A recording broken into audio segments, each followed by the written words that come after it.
Hi, everyone, and welcome to the New Human Movement. Today, Gary and I are delighted to chat with Raffaella Sadun. Raffaella is a professor at Harvard Business School, and her research focuses on the managerial and organizational drivers of productivity and growth in firms in both the private sector and the public sector. She is among the founders of the World Management Survey, a groundbreaking research effort that is now spanning nearly 2 decades and which collects data on granular management practices from thousands of companies in almost 40 countries. She's also the lead author of Why Do We Undervalue Competent Managers? A very good question. A Harvard Business Review article she wrote with fellow economists John Van Reenen and Nick Bloom in 2017, and which won the prestigious McKinsey Award. Raffaella, welcome, and thanks for joining us.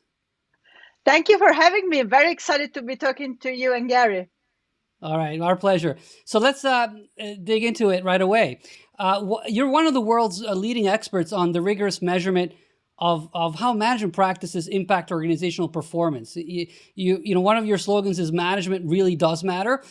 So can you please give us the highlights of your research and what you found? Absolutely. So, Michele, you should know I got into this research when I was still a PhD student many years ago as an economist interested in understanding the drivers of productivity.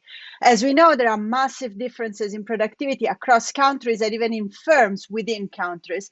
And I think that for the longest time, economists basically dismissed that one of the reasons for these productivity differences could lie in management, in managerial practices, and more generally the behavior of managers. So with that agenda of trying to get a sense of what happens inside organizations, we launched this massive research project, which really is all about measuring what is typically left as the residual in classic economics. These total factor productivity differences, where do they come from? So what we do is actually quite simple. We developed a survey that lists about 18 types of basic management practices that range from production, setting targets, how you organize, feedback mechanism within the firms, how do you manage people. These are practices that are so basic that here at Harvard Business School, I'm not sure we teach them. We take them for granted. And then we go out and talk with typically middle managers and ask them open-ended questions that allow us to understand whether that basic practice is adopted or not in the organization.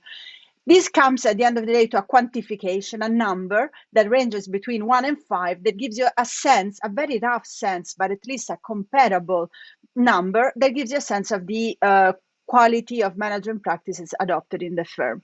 And the high level finding that comes after all this measurement across thousands of organizations in 35 countries is that there are very wide differences in the quality and in the adoption of these basic management practices across countries, to some extent in a predictable way, developed countries versus low-income countries, for example. But to me, the fact that still surprises me and excites me about this research is to see also very large differences within the same countries and within, for example, the United States, right? That you would say they've drunk the Kool-Aid of management, and still you see that there are many companies that, according to our grid at least, appear to be undermanaged.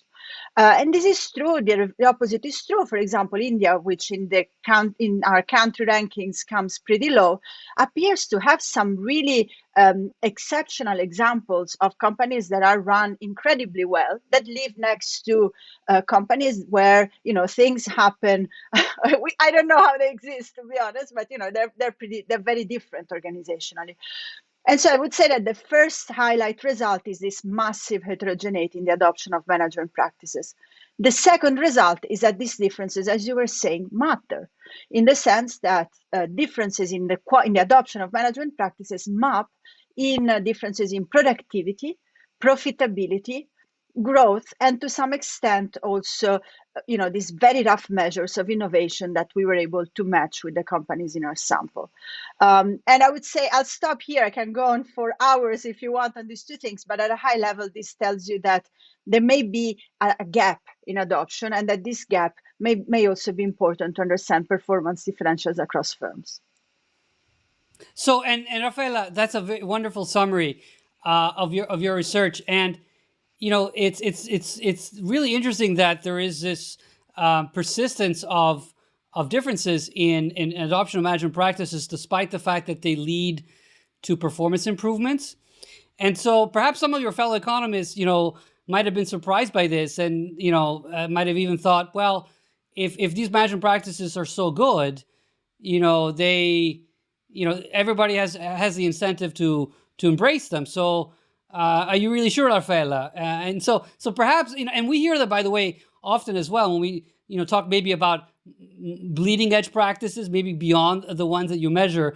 Some skepticism of when we point the productivity advantages of these practices, skepticism from people saying, well, if they were so good, everybody would be adopting them. So you're pointing out that there is a problem with the diffusion of these practices. And so could you please talk a little bit about what those barriers to diffusions are, and to the extent that you've studied these, like what might be ways in which we overcome those barriers? Yeah, I mean, so first of all, let me first say that I think that a massive reason why these barriers are so surprising to academics, or sometimes both in economics and management, we got a lot of pushback also from the management community when we came up with these results. I don't think that we're close enough to organizations. And so, the only organizations that economists know is their own universities. And in fact, all the examples that they come up with is in the relationship between deans and professors, typically. So I would say that this may be one of the reasons why for a long time we have not studied this type of issues at scale. I think more related to managerial blind spots. This is a complex question. One point that comes out from our research is an informational barrier. So, for example, when you go to managers and you tell them, you ask them to evaluate the quality of their management practices, even excluding themselves, just talking about their organizations on a scale from 1 to 10, the median answer is 8, which is clearly not possible, right? So I think that there is, to some extent, people overstate or have a very poetic vision of how well managed they are. And the mirror image is that they underestimate how a change in their routine, a change in their behavior might actually be beneficial. So definitely, I think that there is some sort of behavioral biases. The other pieces are that organizations that are aware of these gaps sometimes are missing either the motivation to close them, in the sense that, to be very specific, I've studied family firms, and I think that in family firms, there are competing interests, and what can be good from the performance of the organization might actually also take away power from the apex of the organization, which is typically the owner. And so the use of a process can be something that removes a personalized aspects of management, and not everybody likes that. I've heard managers telling me, I don't need an MBA from Harvard to tell me what to do. I prefer running things the way I do. So that's part of the motivation story. And the other piece, I think you need specific skills to adopt, even something that looks as basic as things that are published in every airport book.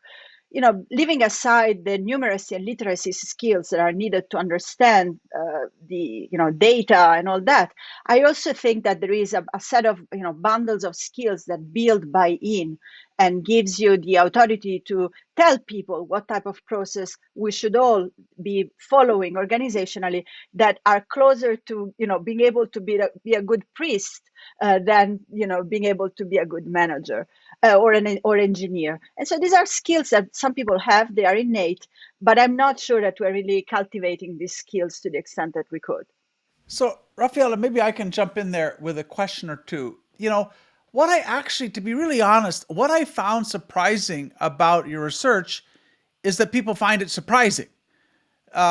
Because in essence, what you're arguing is that management matters, right? And that's the title of one of your, articles, is that we tend to undervalue management competence. And I'm trying to think, like, how could that be? Because, Peter Drucker spent an entire lifetime arguing for the importance of management. Obviously, Harvard Business School was founded to develop this new class of super employee that we called managers that became important as organizations grew in the late 19th and then early 20th century. And then, you talk about bookstores. There's no shortage of articles and books written for managers with advice on, how do you improve goal setting and your performance reviews, and how do you better manage your team? What does it mean to be a good mentor? So I guess what I would ask is, when you present your findings, particularly in the developed world, what are the lights that go on in people's heads? What are people saying, gee, you know what? I hadn't really appreciated that, or I hadn't thought about that. Yeah. So I'd say, look, it depends very much on what layer, what's your audience, and different light bulbs go up with different audiences. With the managerial light bulb, I think one problem is you're absolutely right. Drucker, and which I continue to go to, in my research, did talk a lot about that. But if you notice, for example, what's been taught, I teach strategy, and one of the first things that we teach in strategy is that operational effectiveness, of course, matters, but it's something that can be easily copied. And as something that can be easily copied, cannot be a source of competitive advantage. So I think that what is really interesting that comes out from the research is that actually that process of diffusion that we thought was going to be so easy because we're talking about the basics, and we talked about it, as you say, constantly. In practice, it's actually really hard. And so I think that what typically people relate to are the organizational barriers to adoption, which we cannot really easily quantify normally, or we leave to the domains of soft skills, or something that is not economics or not strategy, not management. We leave it to the psychologists typically. But I think actually they're really important. And without this, careful look at the inside of organizations, you would miss them. Yeah, and I think only a strategy professor could get away with saying, A, that operations are not important, or B, that operational excellence can't be a strategy in its own right, right? I mean, we took, companies in the West literally took 30 years to figure out how Toyota had built this quality advantage, this operational advantage. And over that 30 years, they became the world's largest, most successful car company. So, hopefully there are not too many strategy faculty left who would take that point of view, but I understand that, that they can have this kind of dismissive view. But here's what I hear you saying, which I think is quite interesting. You are saying, and this would be our view as well, so I'll put this in my words, but I think it's consistent. What you're saying is that management is a very complex social technology, right? It's not just a single process or practice. It's the way these are integrated together, the way they're used within the firm. And we would argue, and I think we use exactly this language, that management is simply the tools, the methods, processes, and structures that we use as human beings to do together what we couldn't do alone. And as such, it is humankind's most important technology. What we can do as a species is largely limited to, our capacity to bring people together, to manage ourselves, and so on. So given that, here's the second question for you. Is management, I understand that, if I'm a family firm in India, maybe there's a lot of work to do to catch up with the leading edge of management. Maybe that's true in quite a few US companies, European companies.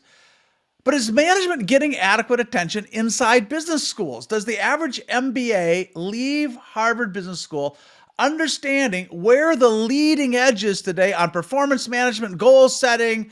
I mean, do students walk out with a full toolkit and understand where best practices is, in the way that when a physician graduates, they understand where the leading edge is in terms of disease management and living a healthy lifestyle and diagnostics? Because I'm not sure MBAs really, they don't get taught this. That's my suspicion. I would agree with you, Gary. I would agree with you. I think that the one issue is our students that maybe would have been exposed to these basics prior to coming to business schools years ago through, real managerial experience, actually for different reasons that come, from the type of careers, the importance of, industries where you actually don't get to manage people. They come to the school without that experience. I think that's part of the story, is that we haven't adapted to these new students. In part, I think it's a self-inflicted problem, in the sense that we tend to emphasize the role of managers at the top, and there is a hero culture of really thinking about this top-down version of what happens in organization, where the CEO sets the strategy and then everything comes after that through the clarity of the mission statement of the strategy, or through the use of financial incentives. And this is not a realistic way to think about this collective behavior. In my view, collective behavior is very hardly achieved just by thinking about sophisticated pay structures. I think we know that there are issues of intrinsic motivation and contractual imperfections that don't allow us to map our objectives. We cannot treat people like machines and basically think that they respond just to financial incentives. So I think that these are it's a matter of emphasis, and it's something that can be corrected if we sort of stop making this assumption that everything flows from the superhero CEO, but there is something to say about organizations as a whole. Yeah, maybe just one last question on that. I wonder also if management researchers have kind of not given this area adequate attention. I mean, you're dimensionalizing it and you're telling us why it's important, and that we can't take it for granted. But, I think of my own field. I was a strategy professor for a long time. And if you go back 20, 30 years ago, there was a lot of research on strategy process, right? How do you build a point of view about the future? How do you evaluate strategic options? Who's involved in that conversation? How does it work? And then at some point that research falls off a cliff. And so I wonder if, are we, those of us within business schools doing are we doing research around management processes and practices in a way that helps us diffuse them, understand them, improve them, or has the research attention shifted elsewhere? Yeah, I think this is a fascinating question, and I believe that you are partly right. I mean, the study, there are a couple of reasons. I mean, first of all, I think that the idea of looking at representative samples of organizations rather than case studies is part of the story. If all you do is talking to the leading organizations in your country, you're never going to catch the variation. And so, this was part of our original motivation is, we don't want to focus on the case studies. We really want to go for representative samples. So that's one methodological choice. The other piece is that there are aspects of managerial research that are perceived to be sexier. So, I am very happy and fulfilled by looking at management practices. But I get it, other people are more excited about looking at, thinking about innovation or thinking about these more esoteric aspects of what happens inside organizations. And so, the third piece is this empirical revolution that has been, where I think economics, I'm not like a full, I know that economics has a lot of self-reflection to do. But the one good thing is that by being fundamentally more and more an empirical discipline, it puts a lot of attention to measurement standards and identification standards. And for some, this is a limitation. It's true, it narrows your domain of inquiry. But for other types of questions, I think it's a blessing, because you have to state what your hypotheses are, and you have to go, and study them scientifically. So, concluding on a more positive note, there is a ton of activity now that maybe doesn't fall into the specific bucket of what you would call management. But if you look at researchers in trade economics, in development economics, to some extent in sociology, I have colleagues here too, this notion is gaining traction. And you see a growing community. It's super exciting. You see a growing community of people that are building around these ideas, and they're making them their own. Well, but Rafael, you mentioned that some people would rather focus on on innovation rather than management. But I guess even your research points out that total factor productivity, which is in a way you could measure innovation, right? It is a product of management practices. So not to kind of belabor this point, but I guess I'm still puzzled by the fact that management doesn't play a central role in maybe the research agenda, but also in kind of in policy making.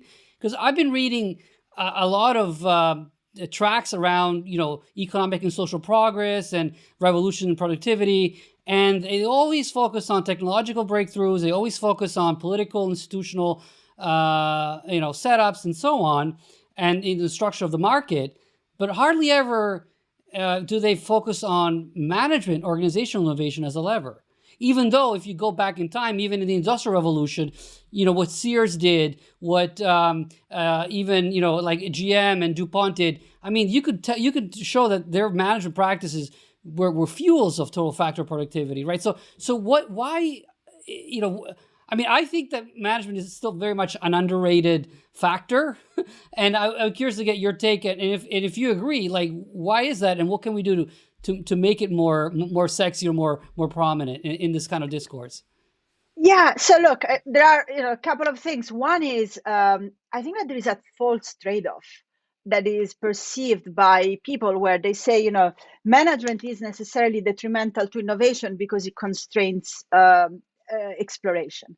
And so if you have a way to, if you put targets that are too tight, or if you try to constrain the time horizon, there is an incompatibility with innovation. To this, my counter argument is, as you were saying, continuous improvement and incremental innovations are a fundamental part of progress. And it's the tinkering around of these systems and adapting the system to your own reality that, from the time of the Industrial Revolution up to, we're talking about the Toyota production system. This is really where a lot of value is created. You don't necessarily need to go for breakthrough innovation or pharma to think about innovation. But even for these sort of more breakthrough types of innovation, I would say having a good way to keep track of your progress and communicating information, which are, at the end of the day, can be regulated by a managerial process, is an important step.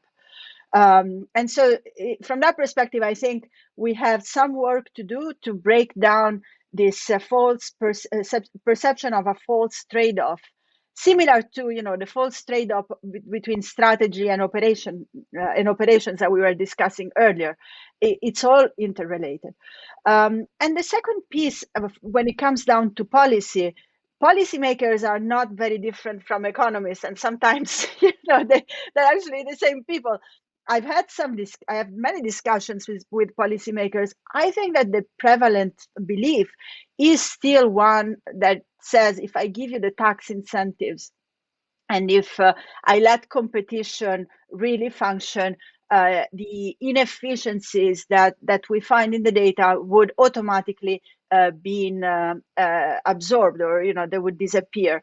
And I think that there is need to actually understand that sometimes you need diffusion of ideas. You need a real attention to education process of managers to overcome these managerial gaps. And there is room for policy intervention in that sense.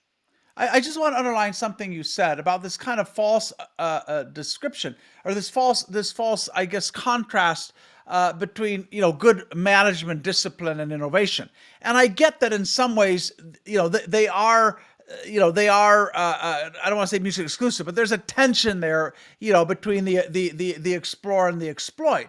But one of the great management innovations in history was back in the very early 20th century when General Electric said, we can bring management discipline to scientific discovery. And they did that with Edison, and they built the world's first industrial labs. And Edison said, we can now get a minor breakthrough every 6 weeks and a major breakthrough every 6 months.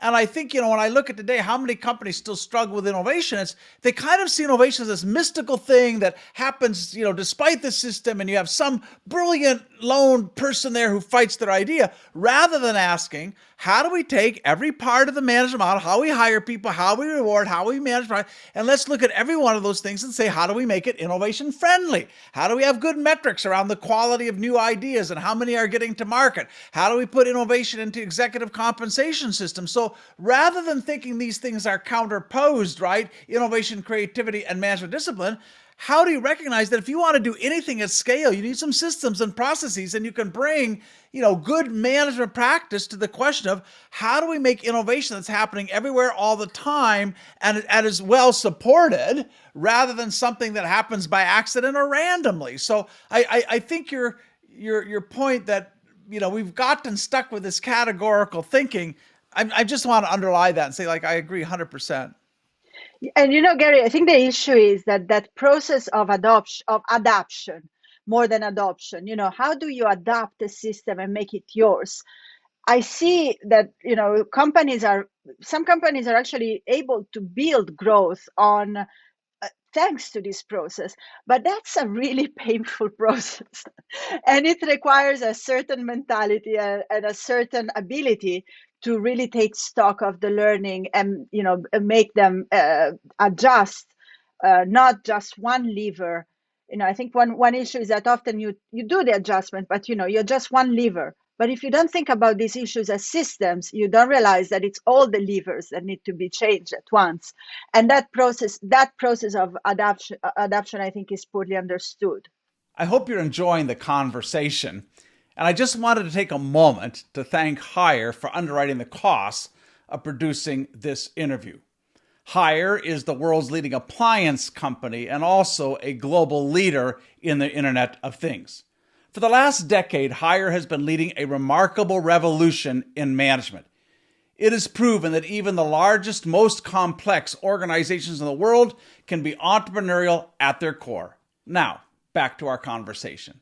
And I wanted to underline, Raffaella, 4 barriers to diffusion that you've talked about throughout the interview. The first is, the Lake Wobegon effect. That is everybody thinks they're above average, right? We're doing great. So that's number 1. Number 2 is the political, the politics and the power dynamics within firms. You mentioned the family, this in the context of a family firm. You could imagine similar, maybe muted by market pressure, but nonetheless dynamics like that playing out in public firms as well. The third is, it's not just about cutting and pasting. You need to develop a set of skills. And then the last one you just mentioned is that it's not just one practice at a time, right? But it's a system. And so and I think that's a very good set of barriers. I don't know if you wanted to add other ones that, make it difficult to just advance, the practice of management, whether we're talking about, the kinds of practices that people at HBS might think are kind of normal, but then even the ones that might be, leading edge. That go beyond this kind of frontier that you measure through these practices. So I think that's a very important insight. So thank you for sharing that. I wanted to ask you another question related to training, management training, because you alluded to that in a response a few minutes ago. Because often people conflate the activity of managing, with a group of people, that is the managers, right?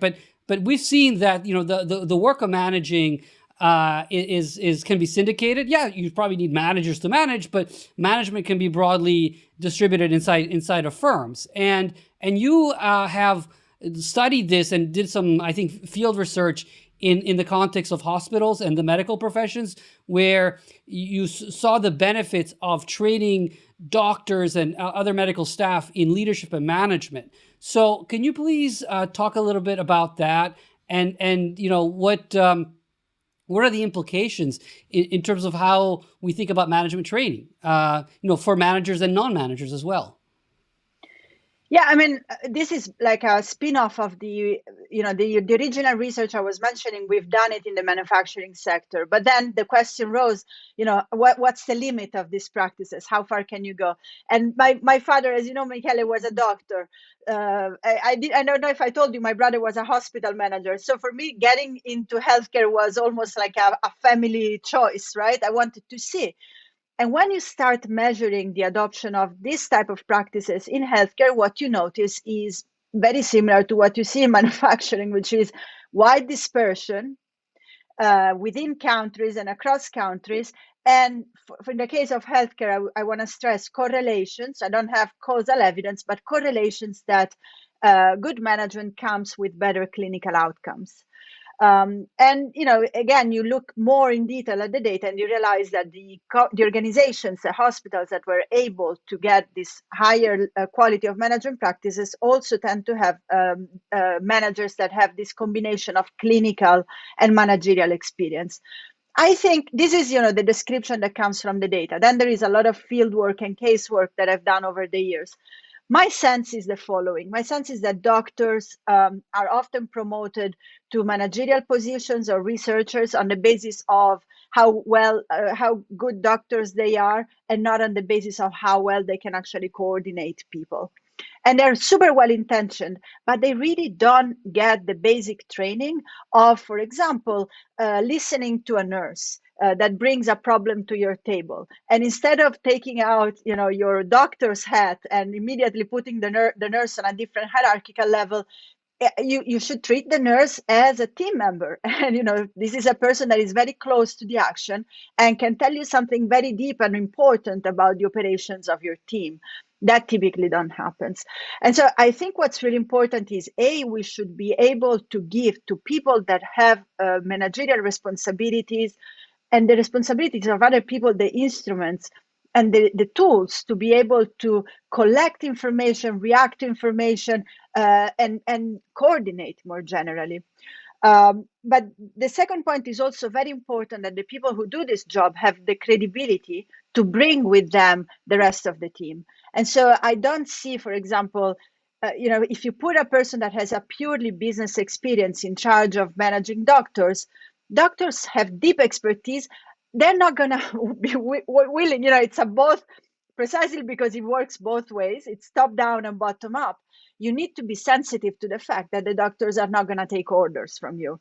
And, we go back to Drucker, to the knowledge workers, and to the importance of ego in specialized workers. These are things that need to be taken into account. You cannot just gloss over it or put an incentive on it. You need to understand how the organization works. Raffaella, a couple of questions occur. Obviously, I've long believed that management is important. I've written articles and books about this, like you. And one of the arguments I've made, but I've become a little bit more skeptical, I have to say, is, in defense of how important management is.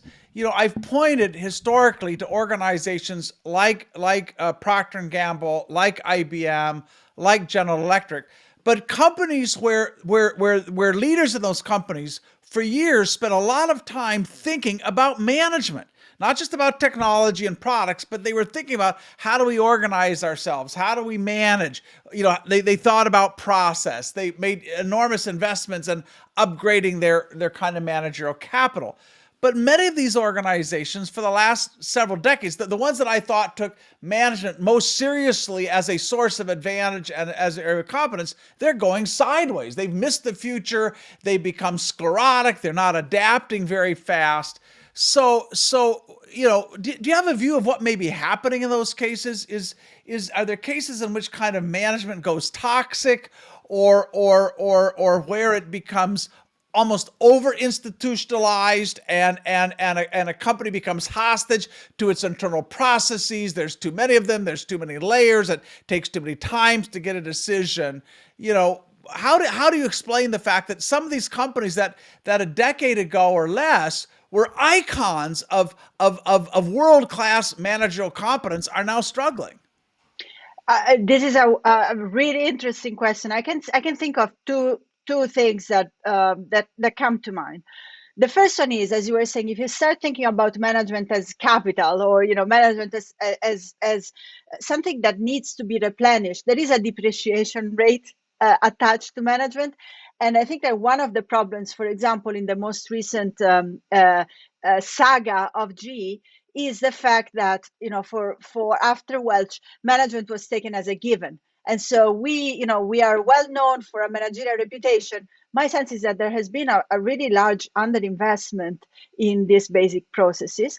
In part, they're very costly for the CEO to be thinking about these issues.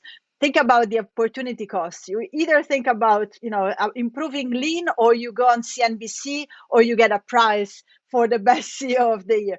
These are real tensions, right? You compete for the attention of the leaders who should be thinking about these things. So I think that's one bucket is underinvestment. The second bucket is related to the fact that management, as we discussed, is something that is not, we cannot take tailoristics.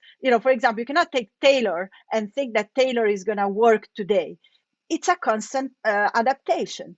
That adaptation cost is not done in many organizations. You just, you followed a process last year, you take it for granted that process is going to be okay this year, or it's going to be the best possible process. Instead, what I see some organizations doing is having a process where the process is rethinking the process, if you like, which again is probably not the funniest or the most exciting activity relative to other things, but it's a necessary activity.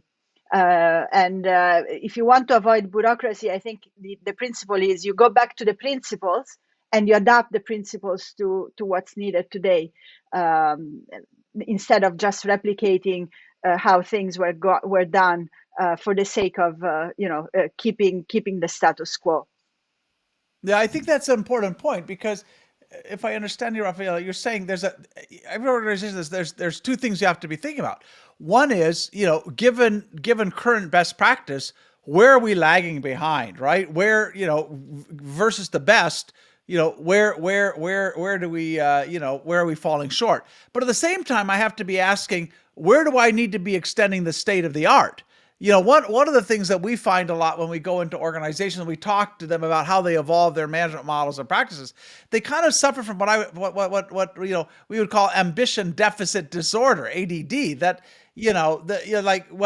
as good as pick your best company out there at the moment, as good as they're doing it, that's as good as it can ever be done.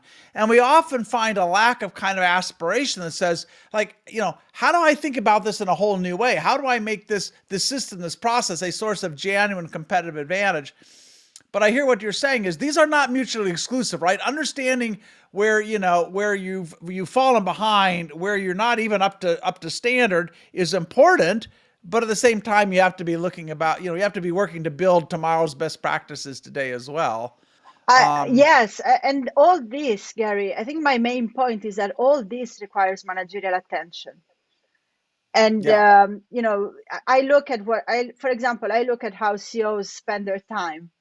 And I do believe that there is a very strong, I haven't been able to prove it causally, but I do believe that the attention that leaders put in this ability to innovate on their own processes, and the type of importance that they give to processes is something that then influences whether the organization will be able to adapt and go through this costly process of investment. Yeah, I mean that's our experience as well. And it's kind of ironic because if you think about it, over the last 20, 30 years and more, organizations have done a lot of systematic innovation around their operating model, around logistics, supply chain, and so on. More recently, they've done a lot of innovation around the business model, omni-channel, digital. But it just seems like this has been a blind spot to innovate around management.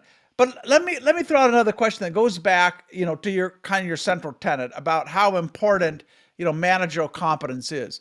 The thing that Michele and I have seen in a lot of the organizations we worked with, and Michele alluded to this a moment ago, is we see companies in healthcare, in manufacturing, teaching frontline employees how to think like managers, right? How to resolve managerial issues like scheduling and performance and personnel issues and so on, and really pushing the work of managing down. And in fact, I think that in the future, more and more of the work of managing is not going to be done by people we call managers. And I think we could probably, one of the companies we talk about at length in our book is Hire, and a company that's outperforming many of its peers.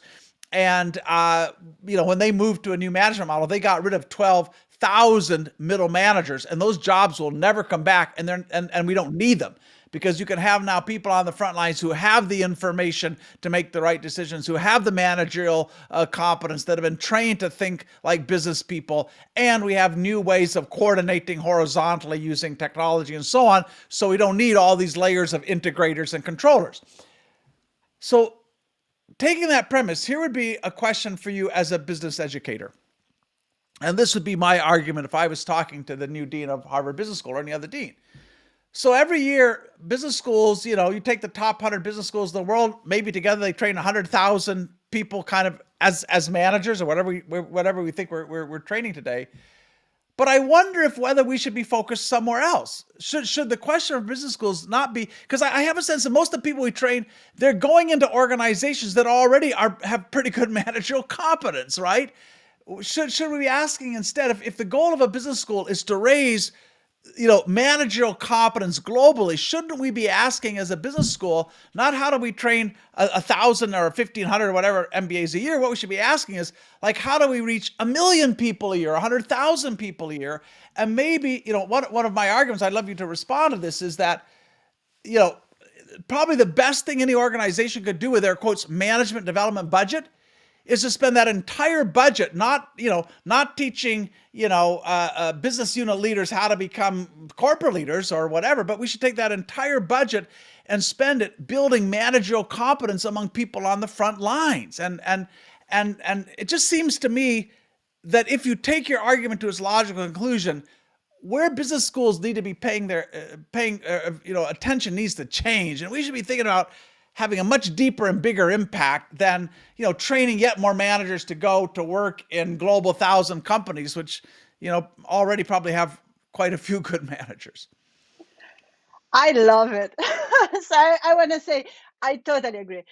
One, can I be an economist for a moment and then come back to, talking to the dean of the business school, if that's okay? On your first point, I mean, it is a little bit what's happening. I mean, we know that technology is changing it's complementing some skills and it's substituting other skills. And so this works for frontline employees, and this works for managers. I'm not sure that managers have yet realized that a lot of the tasks that prior technological revolutions were still in their hands now can be done more effectively by machines. And I refer to your idea of supervision, communication, and all that. So what that implies for managers is that there will be, one part of the organization that part of competencies that will be superfluous, even in relatively high skilled occupations like managers, that part of the workforce will be able to do knowledge acquisition independently or independent work. But I think that at the other end, I think that the skills that are able to bring coordination and are able to take the tasks that cannot be substituted by machines, those type of managers will see growing importance, both in terms of their compensation, their demand. And we are seeing that. I mean, we're seeing that the demand for social skills, for example, as one of those skills that are hard to automate, is really booming between top managerial positions. And it's being well rewarded in the general population. So that's my economist comment in the sense that I think that there are, what you just said, is part of a broader picture of complementarity and substitutability. Now, the second piece, I really think that business schools have a super important role to play at this juncture. And after the pandemic, perhaps this is even stronger in the sense that there are many companies that are trying to reinvent what they do vis-a-vis the relationship with demand. e-commerce, for example, the adoption of technologies, the way in which they manage their own employees working from home, which will require different managerial capabilities. And a lot of that calls for a reinvention of what's happening inside organizations. So I totally ascribe to this program. It's part of what I try to do daily, diffuse the ideas, but also think about ways to leverage your ideas that go beyond the traditional channels of the MBA classroom. But for example, bring with you the trade associations, or bring new students from developing and developed countries. I'm very excited because I think that there is a lot that business schools can do right now that is really beneficial to the world. That's a great point. And you mentioned other stakeholders, and I want to bring one more into the picture, Rafael, and get your thoughts, and that is investors. Because if I'm an investor, whether I'm a private equity investor or even an investor in public companies, and I look at your research, I'm on the phone with the management team of the companies where I have shares in or a stake in, and I will tell them, invest in management. You should do more. Where are you? Take the World Management Survey and tell me what your score is, and do better next year, right? And so, what is the role of investors in maybe pressurizing the system so that diffusion gets accelerated? I think it's an important role. But again, we go back to what's easier to assess from the outside. And we get requests, I think, very often now, from private companies to, can you give us your data, or can you tell us? We are researchers, so we don't give the data for private use. It's part of how we collect this information. But I do believe that there are some investors that are smart about trying to open up and don't just trust the shiny new object or the shiny new technology, but really think about what's happening inside organizations. You see the proliferation of products like Glassdoor that give you a sense of this internal dynamics. I think that's an expression of that too. But again, how can an analyst who has never worked in a company appreciate these organizational differences? What are they going to look at? I think it's a governance problem. And the governance issue, my colleague Andrea Pratt is a theorist, but he formalized these issues, is the fact that a CEO can pretend to be a good CEO in the short run and generate, they can generate some boost in profit in the very short run. And the analysts just fall for it, to be honest. So I think that this calls for a much better technology, screening methodology that can be used to understand what's happening inside organizations, really. Yeah, and maybe management training to the investors, to the analysts, right? Or to the antitrust. Yeah, it's a similar question. Yeah. But it does seem that we need, and I don't know, this is primarily like a short-term, long-term thing. Of course, when you are trying to fundamentally improve the managerial capabilities of an organization, and as we talked about earlier, that is often a systemic challenge. That's not tweaking one process. I mean, that takes time, right? It's difficult and it takes time, and a lot of CEOs may find there's something quicker and easier they can do, like share buybacks or a deal. But it does suggest that we have to kind of think in a different way about what really drives firm performance, get better at measuring that, educate the investor community on that, hold leaders accountable for that. Raffaella, there's another question that's been in the back of my mind since I started reading your work and this conversation today. Over the last couple of decades, we've kind of talked less and less about managers, and we've talked more and more about leaders. And, it's interesting, if you go back and read The Effective Executive, and Michele went and looked at this, Drucker's, kind of seminal book on, what makes a great manager, he uses the word manager more than 200 times and uses the word leader about 20 times.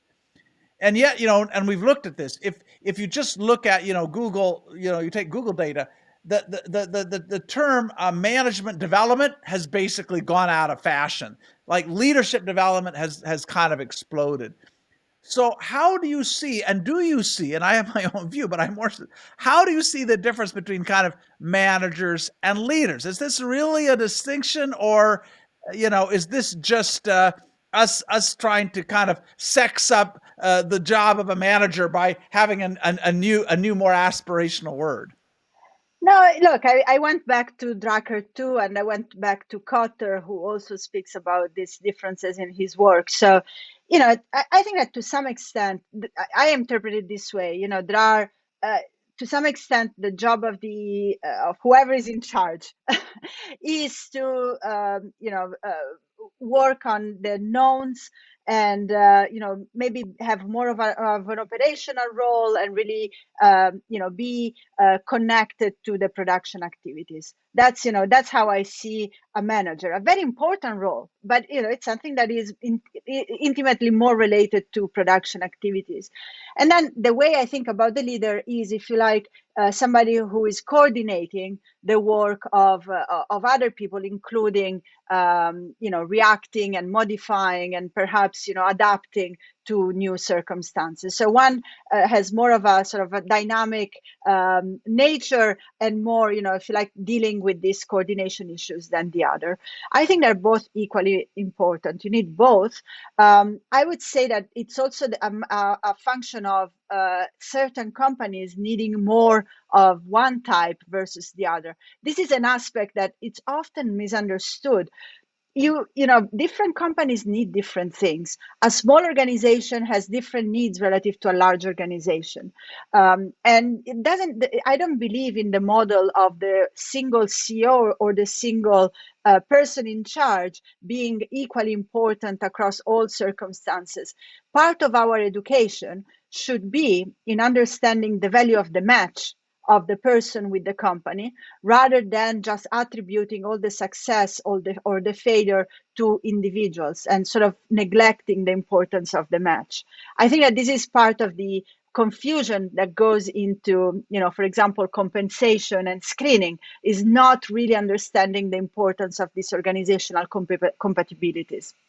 Yeah, and I think we see a great danger. So there are these different roles of kind of optimizing the present and pursuing operational excellence and intercepting the future and spotting change. But we think there's a great danger when you assume that you can align these roles with individuals, right? I mean, clearly different people have different strengths, but it's often could be a manager who is seeing the weak signals, who understands that we need to change and who needs to have the freedom within their team to start to do new things. And our sense is that when you believe that spotting the future and driving change is the CEO's responsibility, inevitably you have these huge lags because it takes a long time for these signals to penetrate up the organization, break through the hard carapace of kind of executive bias. And so, virtually every top-down change program is a catch-up program because it took you years to wait for somebody at the top, like Satya Nadella, new CEO at Microsoft, to say, okay, we can like walk away from Windows now. Well, the organization had been ready to do that for 10 years, but didn't have permission. So again, I think it's important to think about the optimizing and the intercepting, the exploring, and kind of these are not different roles per se. They're different tasks. But everybody in the organization needs to be alert to these things. It's not like I can say, no, I just manage, but don't ask me to think about the future. I think that would be a mistake. I completely agree with you. And I think that in part it's because the word manager is getting a bad reputation. And it's almost like identifying we're giving a hierarchical sense to the word manager instead of thinking about it as a horizontal differentiation between different types of responsibilities that are equally important and complementary. And to your point, another issue is that for people who are in charge, sometimes it's difficult to they see themselves as one but not or the other, and change programs might require quite a bit of centralization and hands-on approach before being able to really delegate and sort of let the other parts of the organization take charge. For the same person, making that shift for the same person over time, it's sometimes quite hard. So, Raffaella, I want to thank you on behalf of McKinley and I and our viewers for spending this time with us. Thank you for reminding us like how important management is, not a layer, but an activity, and how central a role it can help in building truly capable organizations. So we need to be reminded of that. Thank you for your wisdom. Thank you for this immense body of research, and we'll recommend our viewers to your work, and just say thank you for sharing with us today. No, thank you. It's been really a lot of fun, and a big honor talking to both of you. Thank you very much.